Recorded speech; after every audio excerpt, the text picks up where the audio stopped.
During the medieval times, all the fairies in Fairy World have gathered after their recent convention. Binky, that year's host, is being berated by Jorgen for ruining the convention.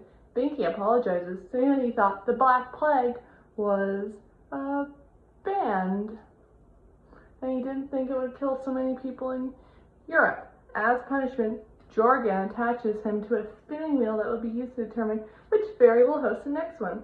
Cosmo hopes he will be chosen, but Wanda reminds him that he has much of a chance as all the other fairies in existence, and even less of a chance compared to Jorgen.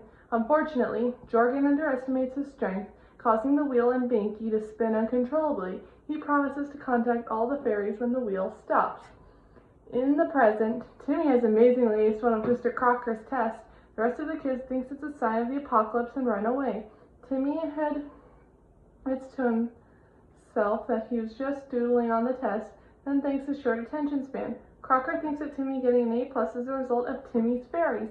At the same time, Jorgen magically appears on Timmy's worksheet and snatches away Cosmo and Wanda, bringing them to Fairy World. Crocker monologues loud enough for Timmy to hear, saying he will invite himself over to the Turner house for dinner, taking the opportunity to search for his fairies. In Fairy World, Binky has finally stopped spinning and the wheel lands on Cosmo's name. Cosmo knows just the place to have the next convention and waves his wand to begin setting up, called Cosmo Con. At Timmy's house, his family is getting prepared for Crocker. Mr. Turner gets a sneaking suspicion that Mrs. Turner is romantically interested in Mr. Crocker, since she's wearing her Kiss the Cook apron. Not helping matters is when Mrs. Turner tells Timmy to install the good toilet seat in the upstairs bathroom. However, he finds that the entire bathroom is transformed into the fairy convention. He finds Cosmo and Wanda to explain what is happening, then explains his current situation, warning that if Crocker catches a whiff of fairies, he'll barge right in. At the moment, Crocker arrives holding a fairy detector disguised as a pot of wilting flowers. After offering a dead flower to Mrs. Turner, Mr. Turner worries that Mr. Crocker and his gorgeous features will make his wife leave. Crocker monologues with an earshot of Timmy's parents that he will get the idiotic parents to show him around the house and check the rooms with his fairy detector. When they reach the bathroom, the fairy detector beeps rapidly. Crocker is about to barge in, but luckily, Crocker is told by Timmy's mom that he has to knock on the door first. Hearing the knock, Wanda warns the fairies, and they restore the bathroom to normal and hide along the walls and ceiling. Crocker enters the bathroom, but seeing no fairies, he leaves.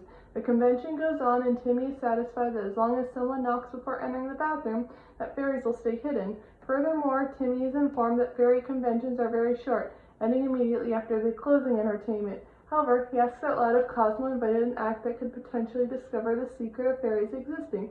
As it so happens, Cosmo had hired Brittany, as well as her backup dancers. She knocks at the front door, declaring that she's there for the fair. Timmy quickly interrupts, saying that his family is having a fairly nice dinner, and invites her to join them. Crocker quickly gets suspicious of fairy involvement, causing a scantily clad pop diva to come to the Turner house, voicing this aloud within earshot of Brittany. Mrs. Turner suggests the pop star freshen up before dinner in the bathroom. When Brittany goes to the bathroom, she knocks, alerting the fairies into vanishing again. When she finishes, she notices a button for the Cosmo Con on the floor.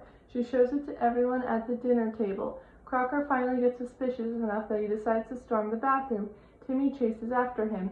Meanwhile, the fairies at the convention are demanding to see Brittany. Cosmo attempts to stall by being a one-fairy band, but the other fairies prepare to throw tomatoes at him. At that moment, Crocker bursts into the bathroom without knocking. He gets blinded by the tomatoes, then slips on a bar of soap. Other fairies avoid him as he slides through the convention's booths, and the demonstration wands and wings change Crocker's appearance into a flying fairy princess.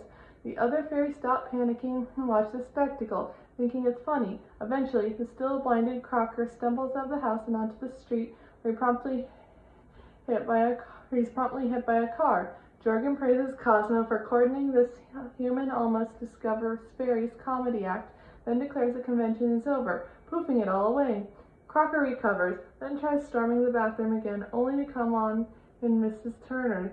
She screams in terror, but it turns out she's sitting on the counter clipping coupons off a newspaper. Crocker sheepishly tries to leave, but Mr. Turner boots him out of the house.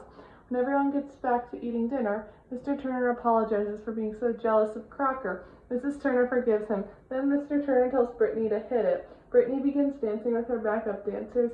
Mrs. Turner, shocked and jealous, states her husband never tells her to hit it. Mrs. Turner boots Brittany out of the house. The pop star angrily tells herself she'll do no more private gigs.